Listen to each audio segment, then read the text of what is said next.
time of darkness and green. Persaingan antara kakak adik sering terjadi di dalam sebuah keluarga.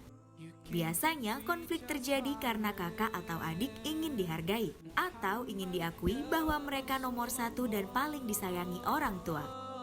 Persaingan antara kakak adik pada saat usia dewasa semakin meningkat. Salah satunya yaitu persaingan antara nafkah. Satu sama lain saling menuntut minta nafkah juga dari kakak. Begitu pula dengan kakak yang menuntut minta nafkah dengan adiknya.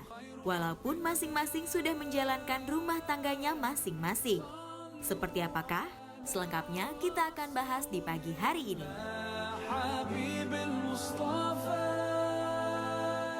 Masya Allah, tepuk tangan dulu, luar biasa. Nih, yang lagi nonton Islami Tinda hari ini pasti pada kangen kan sama saudara-saudaranya. Ingat ya, kalau ngumpul pasti cakar-cakaran. Tapi ketika dia pisah, jauh-jauhan, kangen-kangenan. Betul tidak? Nah ini, tepuk tangan dulu. Luar biasa. Masya Allah, tabarakallah, mudah-mudahan jadi berkah buat kita untuk saling sayang menyayangi. Bagaimana caranya? Ini pertanyaan yang ditanyakan tadi Mas Fadli, ya Allah. Bagaimana caranya sebagai seorang anak perempuan menghadapi orang tua yang suka membandingkan hingga pilih kasih darinya, dari kakaknya atau saudaranya perempuannya? Mau tahu? Ingat ya, berlaku adil. Tuh dua tiga, berlaku. Tuh dua tiga. Berlaku adil. Tuh dua tiga.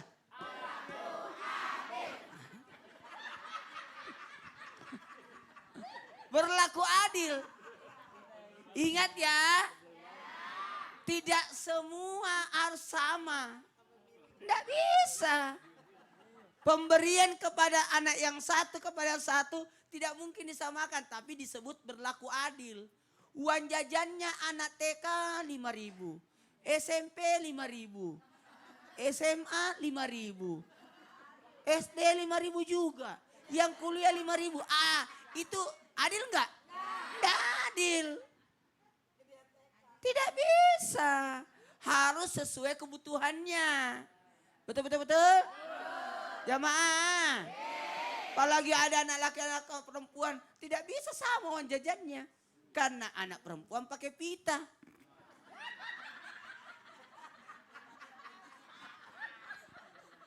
Laki-laki tidak pakai pita. Bahaya kalau dia pakai pita. Jamaah. Berlaku adil. Kebetulan ada mama ya. Panggilannya mama. Ma, bagaimana punya 3 anak? Caranya? Beda. Beda yang kan? dinamakan adil itu beda. Susah untuk disamakan. Karena uang jajannya beda-beda. Betul. Bisa jadi lagi kebutuhannya, nonton. kebutuhannya beda-beda. Bisa jadi yang nonton anaknya, Dian 2 cemburu. Kok sama Meldi terus? Kan lebih membutuhkan Ustaz. Oh, itu jawabannya. Jadi adil itu ya seperti itu Ustaz. Siapa yang paling membutuhkan? Betul. Kenapa adikku terus yang digendong? Kamu kan sudah kumis. Masa mau digendong lagi?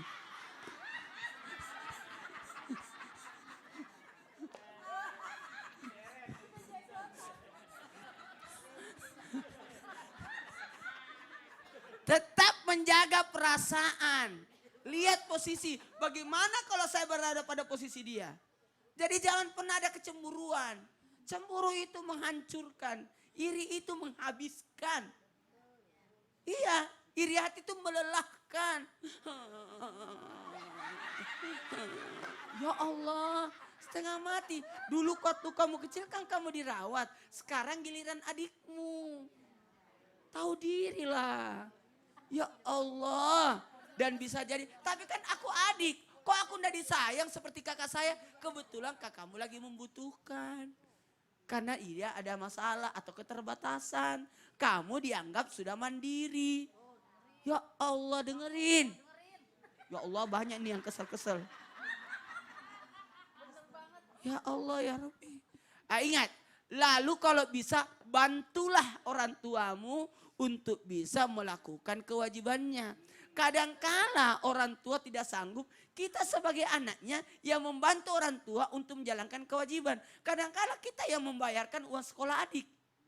Betul tidak? Iya, kalau perlu kita yang kasih uang adik, uang jajan. Kenapa? Karena di masa dulu orang tua kita masih kuat cari uang. Iya, waktu kita dibandingkan baju baru, orang tua. Giliran adik kita lahir, orang tua kita sudah tua. Apalagi tahu diri lah. Sawah sudah dijual buat sekolah kita. Rumah sudah dijual. Kos-kosan sudah dijual. Adikmu dapat apa? Dapat cerita. Iya. Tapi gini, ada teman saya anaknya 4. Ya. 3 perempuan, 1 laki-laki. Iya. Yang diunjukin fotonya anak yang laki-laki terus. Anak yang perempuan jarang diunjukin. Kenapa begitu ya? Masalahnya kalau anak perempuan nanti ada yang jatuh cinta. Gitu. Bisa aja alasannya. Weh.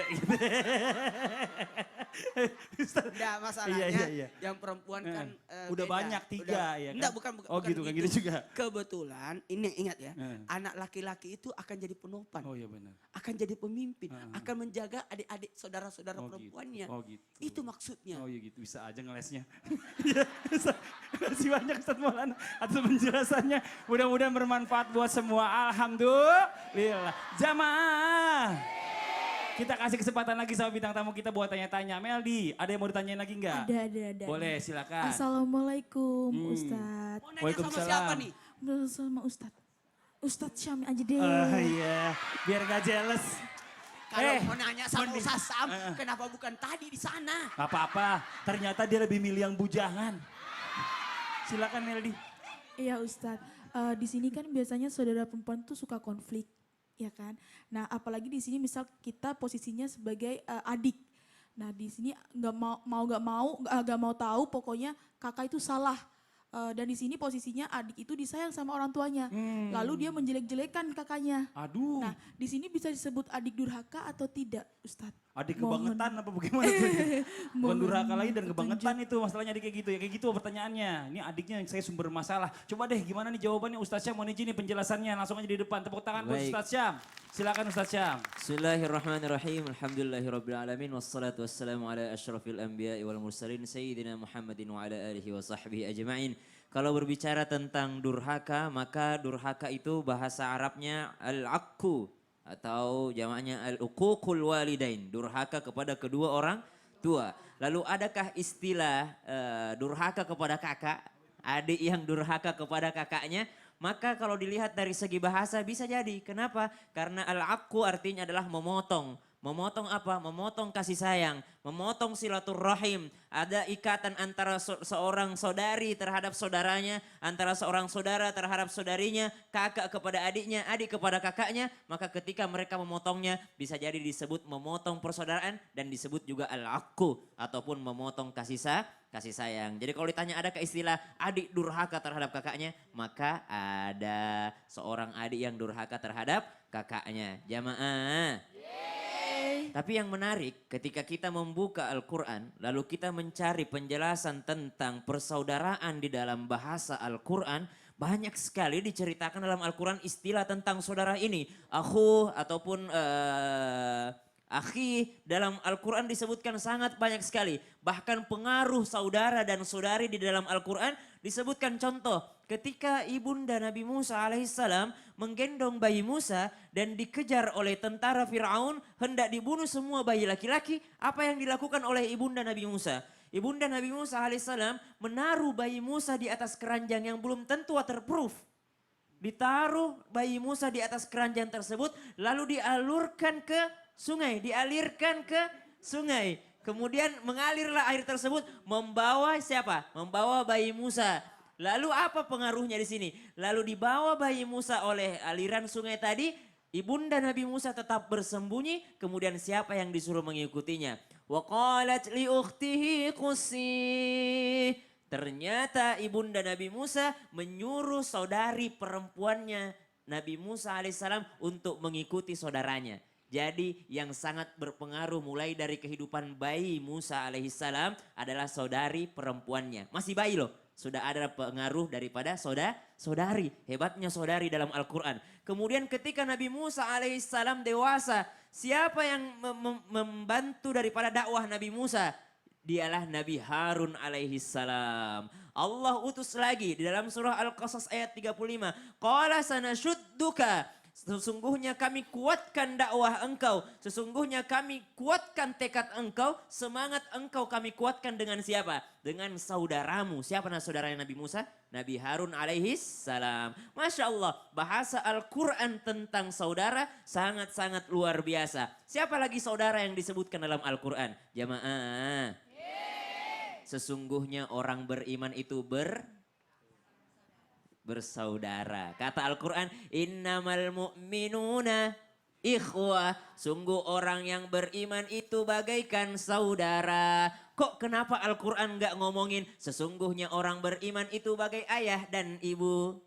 Kok Al-Quran gak ngomongin sesungguhnya orang beriman itu bagaikan ikatan ibu dan anak? Kan ikatan ibu dan anak itu luar biasa. Masya Allah, bagaikan ibu dan putrinya. Atau kok Al-Quran gak bilang sesungguhnya orang beriman itu bagaikan seorang raja dan pangerannya. Kok gak ngomong kayak gitu? Tapi Al-Quran ngomong sesungguhnya orang beriman itu bagaikan saudara. Berarti ikatan saudara sangat luar biasa dalam Al-Quran. Ikatan saudara itu membuat pandangan kasih sayang lebih besar lagi. Ketika seorang beriman melihat orang yang beriman lainnya, maka dia akan melihat pandangan kasih sayang karena dia menganggap dia adalah saudaranya. Kemudian di ayat lain lagi, bagaimana Al-Quran berbicara tentang saudara. Ayuhibbu ahadukum ayyakula lahma akhihi maita fakarihtumu. Orang yang bergibah, orang yang bergosip. Ibu, suka gosip?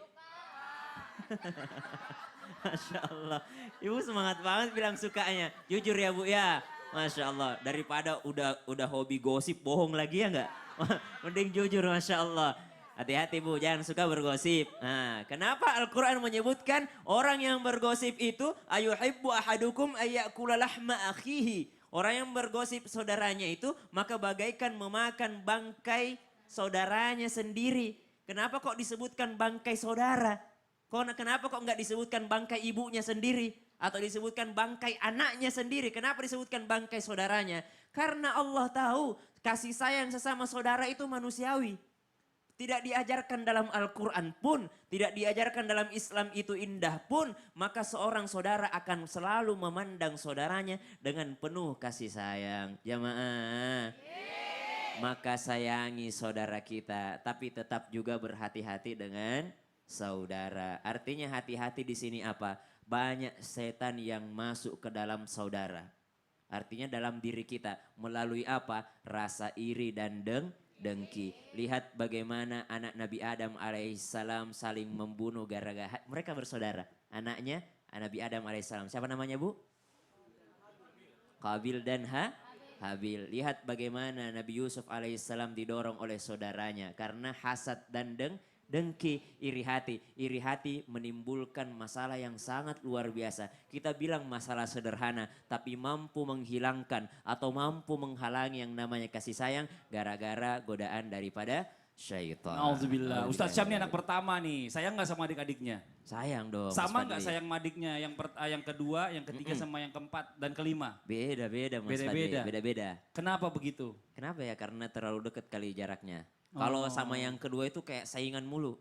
Oh gitu. Kayak saingan mulu. Karena Curhat mulai dari jujur nih hafal. antara saudara biasanya emang begitu. Tapi alhamdulillah gara-gara persaingan itu Syam bisa khatam hafalannya. Allah. Karena kan beda pesantren tuh waktu menghafal Quran. Masya Jadi Allah. pas gurunya ngasih tahu, ih adekmu udah hafalannya juz 25. Waduh, Masa aku kamu harus 30 baru, gitu Iya, ya. masa kamu baru juz 19? Waduh, sebulan aku hafal 7 juz. Jadi kalau buat hal-hal yang positif itu bagus. Positif tapi jangan bagus, dipakai buat yang persaingan. negatif. Benar, Nah, ini Masya Allah. Tepuk Masya tangan Allah. untuk Ustaz Syam. Masya Allah. Sama-sama. Jazakallah khair. Terima kasih banyak Ustaz Syam Sama-sama, atas Mas Fadli. penjelasannya. Mudah-mudahan bermanfaat buat semua. Alhamdulillah. Jamaah. Kayaknya dari tadi bintang tamu mulu yang nanya. Sekarang jamaah ya Bu ya. Mau Bu? Nanya Bu? Boleh yang mau nanya silakan angkat tangannya. Ayo. Sebentar. Oh ini yang di belakang saya. Silakan Ibu mohon izin. Assalamualaikum warahmatullahi wabarakatuh. Waalaikumsalam warahmatullahi wabarakatuh. Perkenalkan nama saya Hartini dari Majelis Taklim At-Taqwa Kreo Ciledug. Wah Ciledug, tepuk tangan dong buat orang Ciledug. Kreo, tetanggaan sama Korea. Ya, Iya, silakan Bu. Habib, saya mau nanya nih. Di dalam masyarakat ada istilah turun ranjang dan naik ranjang. Wow. Duh, ngapain ngomongin ranjang di sini? Udah, dengerin dulu pertanyaannya. Nah, Terus? apabila kakak perempuan itu meninggal, kemudian adiknya itu mau menikah dengan suami kakaknya almarhum. Almarhumah. Almarhumah. Kalau laki mau yang Iya, meninggal kakak iya, tuanya dong. akan Terus. menikah dengan suami almarhumah. Bagaimana menurut pandangan Islam? Mohon penjelasannya. Terima Cie-cie. kasih. Wassalamualaikum warahmatullahi wabarakatuh. Waalaikumsalam. Ibu mau nanya sama yang mana Bu? Habib Bagir. Habib Bagir. Oh bagus Iya. pas Bu kalau gitu Bu. Jangan yang sebelah. Takutnya turun ranjang, udah punya suami semua. Habib Bagir, mohon izin waktunya, silakan tepuk tangan buat Habib Bagir. Silakan Bib. Memang yang jawab mesti yang punya ranjang. Iya yang punya ranjang. Nanti besok saya mau beli ranjangan. Bismillahirrahmanirrahim. Tadi seperti yang disampaikan oleh bunda kita tentang istilah turun ranjang dan naik ranjang. Ini diperbolehkan di dalam Islam, syariat Islam. Tapi dengan syarat. Apa di antara syaratnya? Dengan syarat tidak boleh ya sebelum artinya perpisahan hidup atau perpisahan wafat. Enggak boleh menikahi dua saudari sekaligus. Nah, makanya disebut namanya turun atau naik. Ini istilah aja. Istilah dalam pemakaian bahasa yang biasa digunakan oleh masyarakat kita. Nah, ada satu hal yang bisa kita petik dari ini semua yang terjadi pada putri Rasulullah SAW. Jadi Rasulullah SAW dulu menikahi putrinya yang pertama bernama Rugayyah, dinikahkan oleh Sayyidina Uthman ibnu Affan. Jadi Sayyidina Uthman itu sahabat Rasulullah dan menantu Rasulullah SAW. Nah, di waktu setelah menikah dengan Sayyidina Uthman, tidak lama kemudian ya Sayyidah Rugayyah ini mengalami sakit. Sampai Rasulullah SAW waktu ingin pergi di perang Badar, ingin mengejar irnya Rasulullah, ya rombongannya, harta-harta benda dari kaum muslimin yang ingin diambil oleh Rasulullah SAW kembali dengan sahabat. Nah, dalam keadaan seperti itu, putri Rasulullah ini, istri Sayyidina Uthman sakit.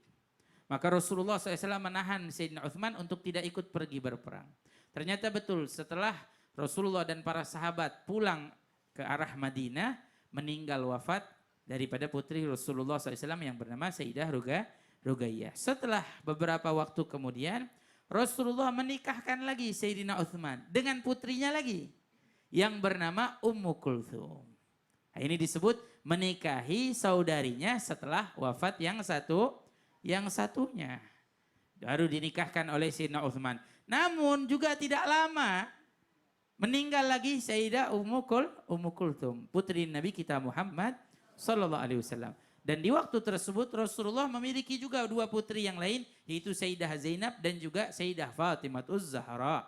Namun sayangnya keduanya sudah menikah. Sampai Rasulullah mengatakan cintanya Rasulullah kepada Sayyidina Uthman.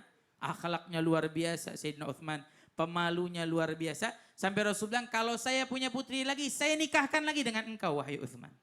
Artinya kalau ada lagi putri yang belum menikah, saya akan nikahkan engkau dengan putri saya. Ini cintanya Rasulullah SAW dan melihat bagaimana akhlaknya. Jadi istilah yang namanya turun ranjang itu boleh.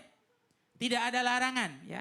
Tidak ada larangan dengan syarat ya tidak boleh dua-duanya dinikahkan. Jadi dulu di zaman Rasulullah SAW di awal permulaan Islam ada sahabat yang punya istri dua adik kakak. Jadi ada sahabat yang punya istri dua adik kakak. Terlepas daripada sahabat yang punya istri lebih dari 4 ada. Apa kata Rasulullah SAW yang lebih dari 4? Pegang yang 4 dan pisahkan yang lainnya. Nah ada yang memiliki istri dua adik kakak. Setelah perintah Allah Subhanahu Wa Taala turun, maka apa? Dipisahkan salah satunya. Ini perintah dari Allah Subhanahu Wa Taala. Makanya mohon maaf, kalau memang ya ada di dalam pernikahan ini mungkin kita punya putri ya, putri kita mau menikah.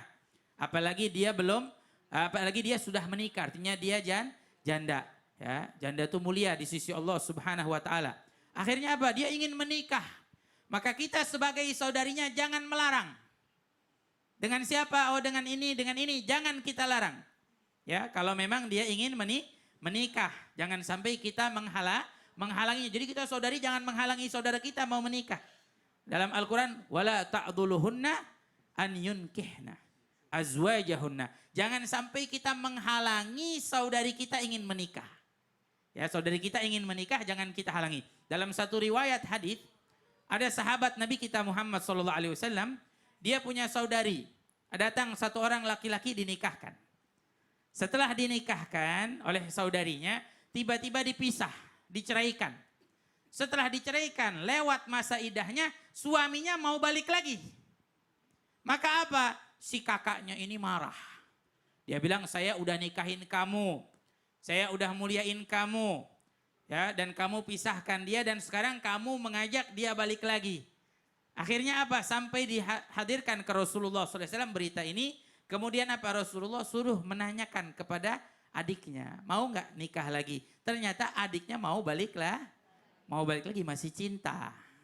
Adiknya masih sayang, mau balik lagi. Maka Rasulullah mengatakan, sekarang kau nikahkan kembali dia. Nah, turun firman-Nya Allah, wala ta'dhuluhunna an yunkihna azwajahunna. Jangan kita halangi ada orang yang ingin kembali menikah. Ini permasalahan yang mungkin terjadi di dalam hubungan kita sesama saudara di dalam pernikahan. Apalagi kita kalau udah punya saudara nih, ya kita nikahin saudari kita, jangan lupa ya perhatian kita. Dari semua ini kita bisa lihat apa yang disampaikan oleh guru-guru kita tercinta, mengajarkan kita keindahan dalam persaudaraan. Keindahan dalam persaudaraan, jangan sampai kita jadikan tali persaudaraan kita rusak. Mudah-mudahan Allah Subhanahu wa taala selalu memberikan kebaikan dalam persaudaraan kita. Amin ya rabbal alamin. Saudaramu adalah cerminanmu. Maka menyakitinya saudaramu itu sama saja engkau menyakiti dirimu sendiri. Maka jagalah, muliakanlah saudaramu. Maaf, kalau bukan kita yang memuliakan saudara perempuan kita, siapa lagi? Siapa lagi? Maka wakarna fi buyutikum. Siapkanlah rumah. Tempatkanlah saudari perempuanmu di rumah dan tutuplah auratnya dan perkumpulkanlah dengan teman-temannya yang soleha. Amin. Masya Allah, Alhamdulillah baru saja kita mendengarkan tausiah dari guru-guru kita tentang tema kita pagi hari ini memuliakan saudara perempuan nih ya. Tapi bagaimana nih kalau dengan yang laki-laki? Wah ini buat jamaah di rumah pasti penasaran. Insya Allah nanti di pembahasan selanjutnya kita akan membahas tentang saudara laki-laki. Mohon maaf atas segala kekurangan. Wabillahi taufiq wal hidayah. Wassalamualaikum warahmatullahi wabarakatuh. Waalaikumsalam.